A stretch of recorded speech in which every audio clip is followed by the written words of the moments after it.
এটা সত্যি। আমি না সোনা মা আমাকে বলছে, আমাকে একটু হামি খা না। আমি বলছি না মা, তুই তো আমাকে সত্যি ভালোবাসিস না।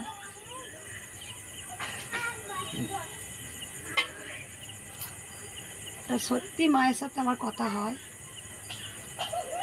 ভালোবাসে, আমাকে খুব ভালোবাসে। একদিন কিন্তু প্রমাণ হয়ে যাবে। এখন হয়তো কলিযুগ, ভরা কলিযুগ। কেউ ঈশ্বরকে ভালোবাসেন, কেউ নিতে পারেন, কেউ বিশ্বাস করেন, কেউ করেন না। কেউ নিজের স্বার্থের জন্য হয়তো বিশ্বাস করি, কিছু পেলে হয়তো মা আছে, না পেলে হয়তো নেই।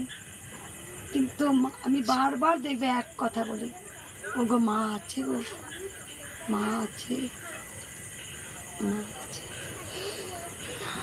একদিন হয়তো আমি বর্তমানে এখনো মায়ের, আজকে সত্যি করি, যখন